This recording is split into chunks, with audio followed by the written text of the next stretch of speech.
দূর এক পাহাড় ঘেরা সবুজ জঙ্গলে বাস করত হরিচরণ নামে এক গরিব মানুষ। তার নিজের কিছু ছিল না, না জমি না পরিবার। প্রতিদিন সে জঙ্গলের আশেপাশে কাঠ কেটে বিক্রি করে অনেক কষ্টে জীবনযাপন করত। তার ছোট্ট ঝুপড়ি ঘরের পাশেই থাকত রঘু, এক ধনলোভী ও বদমেজাজি লোক। একদিন সকালে হরিচরণ কাঠ কাটতে গভীর জঙ্গলে চলে যায়। হঠাৎ হরিচরণ জঙ্গলে এক অদ্ভুত দৃশ্য দেখতে পেল। বড় এক গাছের ছায়ায় দাঁড়িয়ে আছে একটি সাদা চকচকে গরু। তার গায়ে ছিল এবড়ো খেবড়ো ঝলমলে দাগ। হরিচরণ অবাক হয়ে বলল, তুমি কার গরু? এই জঙ্গলে একা একা কি করছো? আমি জাদুর গরু। আমি এই জঙ্গলেই থাকি। আমি সেই মানুষকে বন্ধু করি যে সৎ, নির্ভরযোগ্য ও ভালো মনের হয়। আমার কিছুই নেই। তুমি যদি চাও, আমি তোমাকে সারা জীবন ভালোবাসবো আর যত্নে রাখবো। গরুটি রাজি হয়ে যায়। এরপর হরিচরণ তাকে বাড়ি নিয়ে যায়।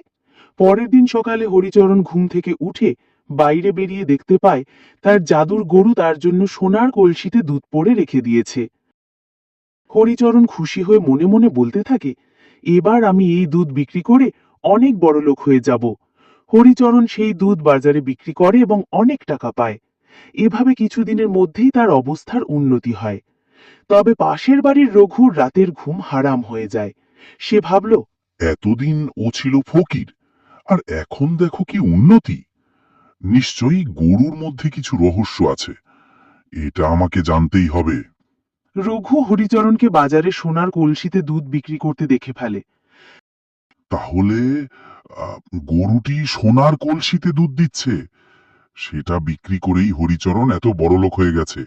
যে করেই হোক, গরুটি আমাকে তার কাছ থেকে হাতিয়ে নিতেই হবে। পরের দিন যখন হরিচরণ বাড়ি থেকে বেরিয়ে যায়, তখন রঘু গরুটি চুরি করার জন্য তার বাড়িতে যায়। রঘু গরুর কাছে যেতে গরুটি দেখে সে অনেক ভয় পেতে লাগলো। রঘু ভয় পেয়ে বলল, এই এই কি হচ্ছে? আ- আমি তো শুধু একটু দুধ চাই। তুই কিসের জন্য এসেছিস? আমি কি কিছুই জানি না?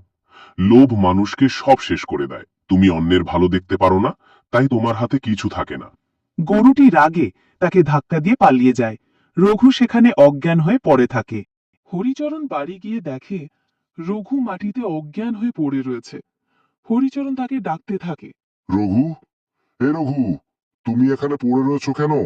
রঘু হরিচরণের ডাক শুনে উঠে দাঁড়ায় আর সব কথা খুলে বলে। এর জন্যে বলি, মানুষের জিনিস দেখে লোভ করতে নেই। নিজের কাছে যেটুকু আছে সেটুকু নিয়ে খুশি থাকতে হয়। এই কথা শুনে রঘু মন খারাপ করে সেখান থেকে চলে যায়। বন্ধুরা, আরো সুন্দর সুন্দর ভিডিও পেতে ভিডিওটিতে একটি লাইক করে চ্যানেলটি সাবস্ক্রাইব করে বেল আইকনটি অন করে রাখুন।